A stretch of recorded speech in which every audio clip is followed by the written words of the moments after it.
My dear student, class 10 है यानी biology chapter number तुम्हारा ये श्वसन तंत्र है। यानी श्वसन तंत्र तुम लोगों को उस दिन अच्छे तरीके से हम पढ़ा दिए थे। आज श्वसन मार्ग को पढ़ेंगे। आखिर श्वसन मार्ग क्या है तो पहले जान लेते हैं। श्वसन मार्ग है वायु जिस मार्ग से अनुसरण करती है उसे हम श्वसन मार्ग, वायु जिस मार्ग से अंदर जाता है फेफड़ों तक जाते हैं तो वो श्वसन मार्ग है। श्वसन मार्ग बिल्कुल कोई भारी चीज नहीं है, सिंपल भाषा में है। वायु यानी हवा जिस मार्ग से जाता है फेफड़ा में वो श्वसन मार्ग है हमारा। तो ये श्वसन मार्ग के 10 स्टेप है, 10 पॉइंट को समझना है, बहुत ही इंपॉर्टेंट है। ये श्वसन मार्ग का 10 पॉइंट है ये हमारे लिए। तो 10 पॉइंट को बारीक यानी कि बारीक बारीक से उसको समझेंगे अच्छे तरीके से। पहले है नासा कपाट, पहला पॉइंट है, पहला स्टेप है। श्वसन मार्ग के कितने स्टेप होते हैं? 10 स्टेप होते हैं। तो पहला है नासा छिद्र। नासा छिद्र होते हैं मतलब जैसे कि हम लोग ये जो नाक के द्वारा जो सांस लेते हैं उसके अंदर में फर्स्ट पोजीशन पे हमारा एक छोटे छोटे बाल होते हैं जो गंदगी को धूलकण को रोकते हैं, ठीक है, वो नासा छिद्र है। उसके बाद नासा छिद्र से जैसे हो जाते हैं कुछ महीन जो कण होते हैं वो बाल को भी पार कर जाता है। उसके बाद हमारा नासा कपाट आता है। यहाँ पे जैसे हमारा नासा कपाट आया यहाँ पे तो नासा कपाट में एक न्यूक्लियस जैसा पदार्थ रहता है, चिपचिपापन पदार्थ रहता है। उन कण को क्या करता है वो चिपका लेता है। चिपकने का जब एक हफ्ता के बाद जब वो चिपका मतलब एक हफ्ता के बाद जब हम लोग खोखोर के निकालते हैं तो उसको हम लोग नेक्टी कहते हैं, अपने भाषा में नेक्टी कहते हैं। तो एक हफ्ता के बाद उसको निकालना पड़ता है। तो वो कुछ जो छोटे कण जो है धूल कण जो होते हैं जो नासा छिद्र कंट्रोल नहीं कर पाता उसको भी पार कर जाता है। उसके बाद तुम्हारा यह नासा छिद्र के बाद तुम्हारा नासा कपाट जैसे आता है वो पदार्थ है क्योंकि वो क्या करते हैं उनको चिपका लेते हैं। तो वहां से हम लोग क्या करते हैं। दूसरा पॉइंट, तीसरा पॉइंट क्या है? फैरिंक्स यानी फैरिंक्स जिसको हम लोग कहते हैं ग्रसनी यानी ग्रास नली नहीं ग्रसनी। फैरिंक्स यानी ग्रसनी जिसको हम लोग हल्लक कहते हैं, अपने भाषा में हल्लक कहते हैं यानी ग्रसनी। अब देखो ये ग्रसनी एक ऐसा है इससे हम लोग भोजन भी लेते हैं सांस भी लेते हैं। जैसे हल्लक है ना, भोजन भी खा लेते हैं उससे भी हम सांस भी लेते हैं तो ग्रसनी है, उसको हम लोग कहते हैं यानी फैरिंग्स। दूसरा है लैरिंग्स जो गले में होता है, जो लैरिंग्स होती है वो गले में होता है तो उसको हम लोग कहते हैं स्वतंत्र। उसको क्या कहेंगे? देखो स्टेप बाय नासा छिद्र, नासा कपाट, लैरिंग्स यानी हल्लक, उसके बाद फैरिंग्स जो गले में होता है। ये 4 स्टेप है। तीसरा क्या है? उसके बाद ट्रेकिया जिसको हम लोग कहते हैं श्वास नली, ट्रेकिया। अब देखो तुम फिगर से समझो इसको, जो ये तो तुम्हारा ये है सांस नली है तो ये जो सिंगल आया ट्रेकिया कहलाएंगे। ये सिंगल जैसे आया उसको क्या कहलाएंगे हम लोग? ट्रेकिया कहलाएंगे।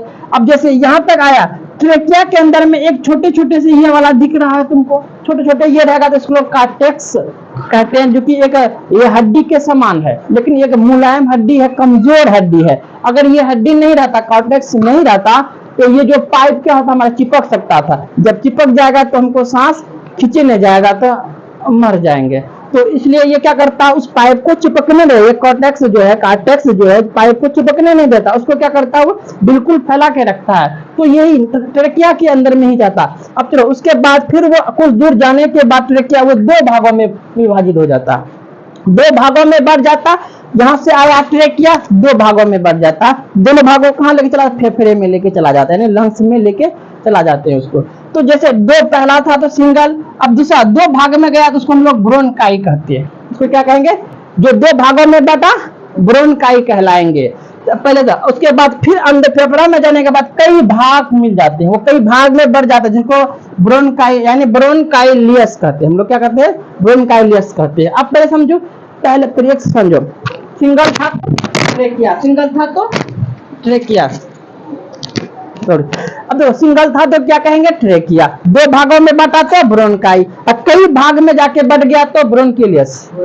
यहाँ तक बात समझ में आ गई। तो चौथा क्या? उसके बाद देखो ये जो हवा एक्चुअली ब्रोनकाई यानी ब्रोनकिलियस के बाद अब कहाँ जाता है? हवा इसके अंदर में आ जाता है, इसको एल्वेली कहते हैं हम लोग।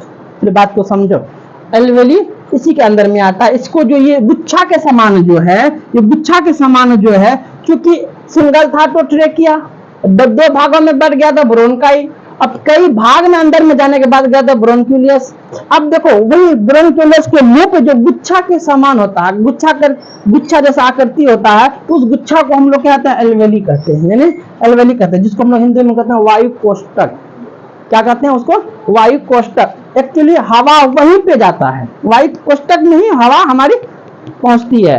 तो अब देखो जैसे एल्वेली के बाद वो कहाँ, एल्वेली में ब्लड आएगा, क्या आएगा, वो ब्लड आएगा, ब्लड आएगा। उस फिर क्या करेगा, ब्लड वहां से हवा को क्या करेगा, ले लेगा, हेमोग्लोबिन आएगा वहां। एक्चुअली एल्वेली में ही क्या आते हैं, हमारे ब्लड आ जाते हैं। फिर वहां से हवा को क्या करेगा, वो निकाल लेगा, ले ले खींच लेगा। खींचने के बाद वो ब्लड के द्वारा वो ब्लड ले लेगा, ब्लड किसको दे देगा, सेल को दे देगा, या मतलब कोशिका को दे देगा। लो लो लो ऐसे से करेगा कि बांटो, हवा आया है, ये अच्छा O2 आया है, बांटो, उसको देगा, पूरे शरीर को बांट देता है। फिर कोशिकाओं से माइक्रो यानी माइक्रोकांडिया वहां से उठा लेता है उसको।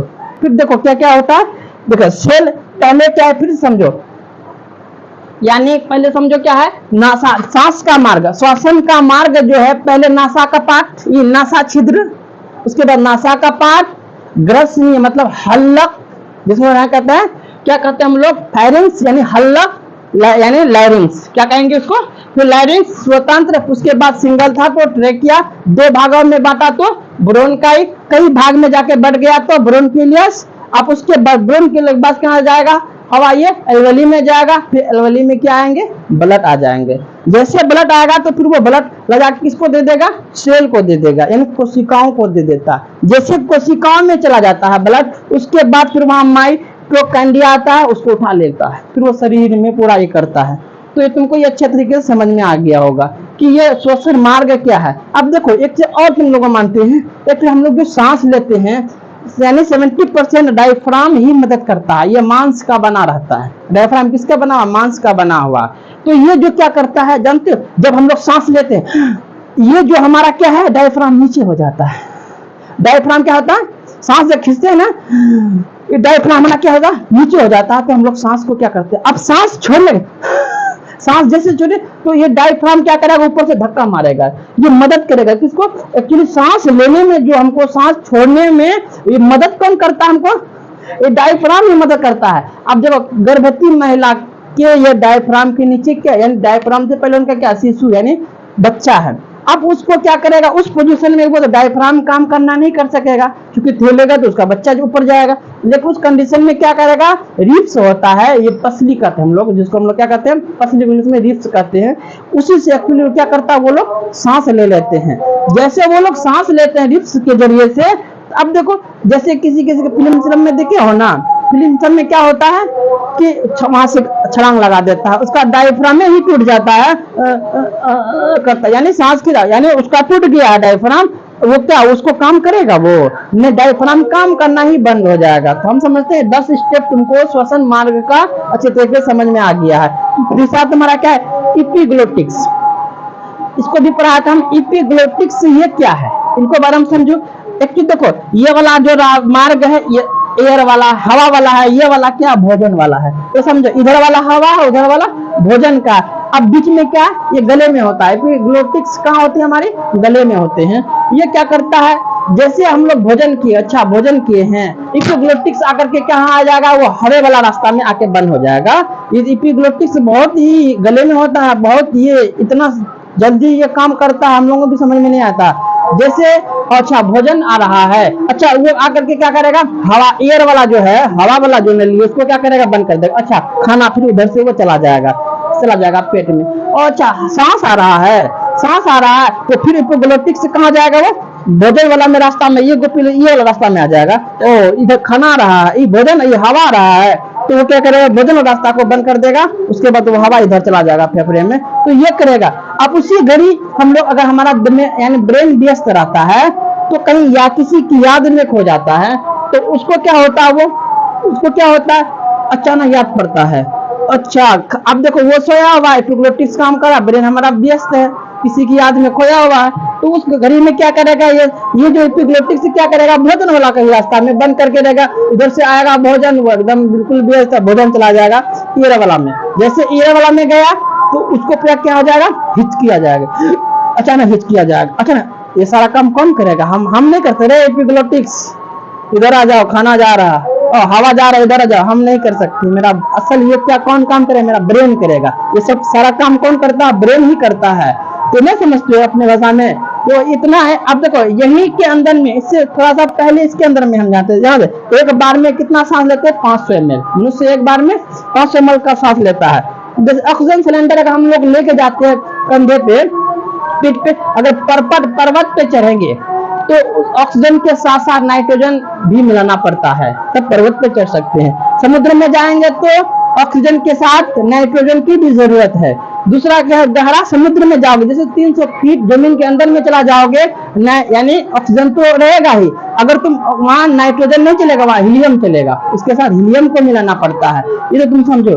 अब देखो इसके अंदर में आ जाओगे तो एल्वेली में आता कौन है, ब्लड आता है। एल्वेली में कौन आता है, ब्लड आता है। ये हेमोग्लोबिन होता है, रेड कलर यानी रेड ब्लड हेमोग्लोबिन है। वहां देखो हेमोग्लोबिन आता है, वहां हेमोग्लोबिन क्या करता है, पूरे शरीर में लेके चला जाता है हवा को। देखो ये हेमोग्लोबिन जो बहुत खचरा होता है, उसको जानते हो क्यों खचरा होता है? वो एक होता है CO, क्या होता है, यहाँ देखो CO होता है ना, ये कार्बन मोनोऑक्साइड है। ये क्या है, कार्बन मोनोऑक्साइड है। अब देखो हेमोग्लोबिन को अगर देखो O2 से ज्यादा प्यार किससे है, CO से, यानी कार्बन मोनोऑक्साइड से ज्यादा प्यार करता है। न सुने हो कोई अगर गर्लफ्रेंड अपने सहेली को दिखा देता है तो न देखते हो कि किसी को दिखा देता है कि अपने गर्लफ्रेंड को, तो क्या करता है, उसको छोड़कर सहेली पसंद हो जाता है। तो अब देखो अब तुम्हारा यहाँ ऑक्सीजन आया, जैसे ऑक्सीजन आया तो ऑक्सीजन आने के बाद तो ये जो खचरा है हेमोग्लोबिन क्या करेगा, तुमको प्यार किससे ज्यादा, कार्बन मोनोऑक्साइड से। ऑक्सीजन तो है नहीं, अब वो क्या करेगा, ऑक्सीजन यानी मोनोकार्बन ही उठा के लेके चला जाएगा, क्योंकि उससे वो ऑक्सीजन के पीछे नहीं जाएगा। वो यानी जो है हेमोग्लोबिन जो आएगा O2 नहीं लेगा, पहले कौन मिलेगा उसको, कार्बन मोनोऑक्साइड, उसी को उठा के लेके चलाएगा, उसी को पूरा शरीर में ऑक्सीजन के बदले में क्या दे देगा, वो मोनोकार्बोऑक्साइड। अब देखो कार्बन मोनोऑक्साइड जो जैसे पूरा शरीर में जाएगा तो हमारा शरीर क्या हो जाएगा। अब कार्बन मोनोऑक्साइड कहाँ से होता है, तो धुआं से होता है। धुआं के पास इसलिए हम लोगों को नहीं जाना चाहिए। अब धुआं के पास खड़े हैं और खड़े धुआं तो चल रहा, हम लोग क्या है उसके पीछे खड़े हैं। जैसे हम लोग खड़े हैं तो वहां कौन आया, हेमोग्लोबिन आता। हम लोग सांस तो ले लेते हैं ये 10 स्टेप के जरिए से, तो वो चला जाता है एल्वेली में। एल्वेली में आता है हेमोग्लोबिन और वो साला क्या करता है, कार्बन मोनोऑक्साइड को उठा के लेके चला जाता है। हम चक्कर आएगा, उसमें मर भी सकता है आदमी।